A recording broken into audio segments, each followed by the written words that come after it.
This wool came from a Coopworth and Bluefaced Leceister cross sheep.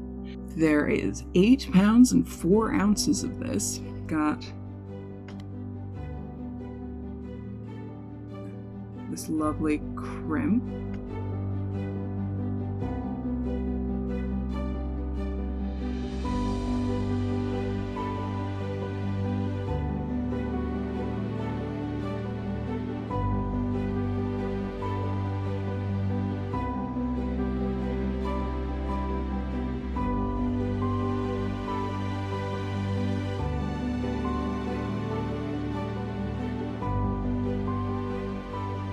That's the main decision that I've made at this point, that I will be combing these locks going forward.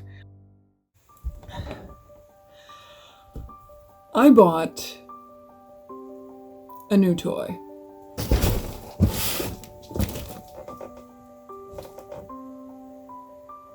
This is a big box.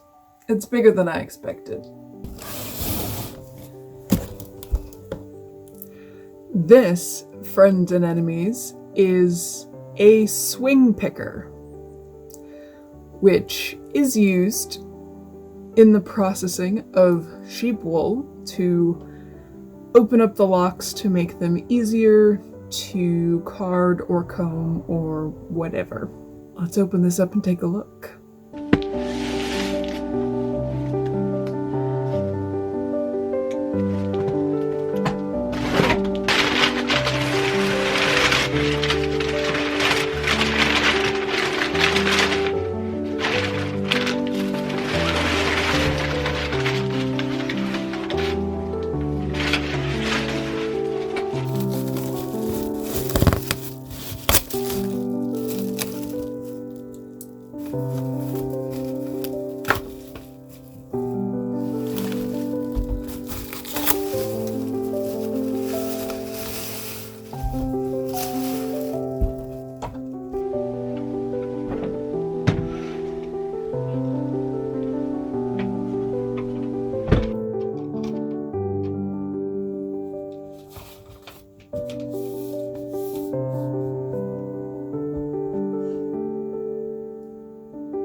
And here it is.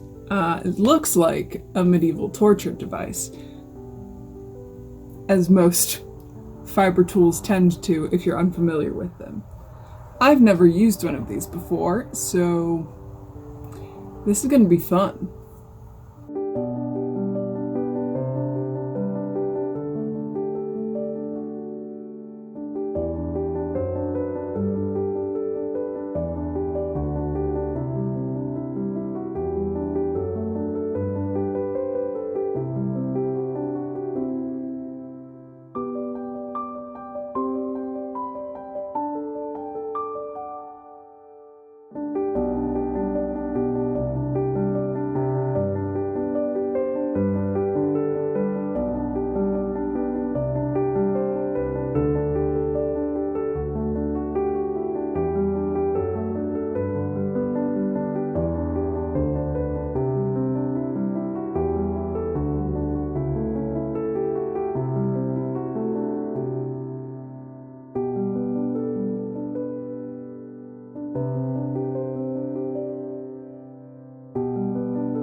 Hello, it is June 2nd, 2022, and I have made the executive decision that I'm no longer going forward with combing this fleece. I'll admit part of it is because it's a very slow process, and I was hoping to have made more progress by this point. The more important reason is that combing this fleece, especially the parts of the fleece where it is kind of stickier and has more lanolin, is hurting my wrists. And this is not, I'm not used to these movements, so they're a little sore. It is painful.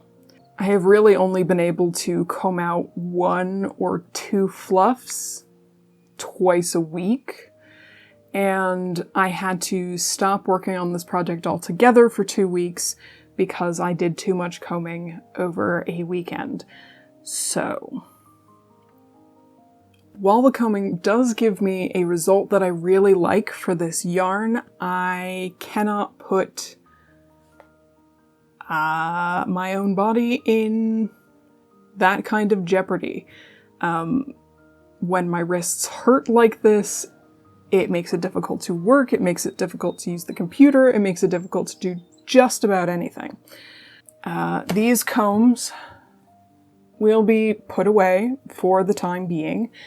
They're basically going to have to be just for playing with color for already prepped fleeces, or fleeces that really don't have a lot of lanolin. And by fleeces, I mean smaller portions of a fleece. I will probably not hand comb an entire fleece. So going forward, the plan is to put the rest of my flicked wool through my drum carder. That will also take some time because these will probably have to go through the drum carder 2 to 4 times to get them kind of smooth in the way that I want them to be. I will also be feeding through the waste wool from combing the fleeces. These bats will be a little bit more tweedy, a little chunkier, but I'd rather sort that out while I'm spinning it, and not lose so much wool. I mean, there's usually parts of the fleece that don't make it into a smooth yarn, but I'm going to try to get as much of this fleece as possible into these yarns. That's the plan. Probably won't, just move the camera, why don't you? I probably won't start carding this fleece until this weekend. Today's a Thursday. I have school stuff I have to get done. But I will probably break that out over the weekend and at least get started with maybe 1 pillowcase and the dog. Anyway, I'll get started on some of that this weekend and continue from there.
It is July 16th, 2022. So a couple of weeks ago, I finished up carding the remaining amount of fleece that I had washed and ready to go. I now have approximately 5 pillowcases worth of carded fleece. And I have spun just about all of the fleece that I combed out before I started carding it. So now that that's all done, I'm ready to just spin away, which is good. And this is the amount of fleece waste that I have from the carding process. This is fleece that got tangled up on the carding rolls, that was too short to really catch and hang on to the bats. Stuff that I could possibly use, but it would be much harder to use it. This bag is approximately 248 grams, which is about 8.7 ounces. And looks to be about the same as the waste fleece that I had after I decided to stop combing. So for this particular fleece, with the way that I was combing them, I was generating a lot more waste that wasn't going to be used. The carding seems to be much more efficient for this particular fleece. And yeah, I'm gonna get rid of this. This is gonna go up in the woods so that animals can use it.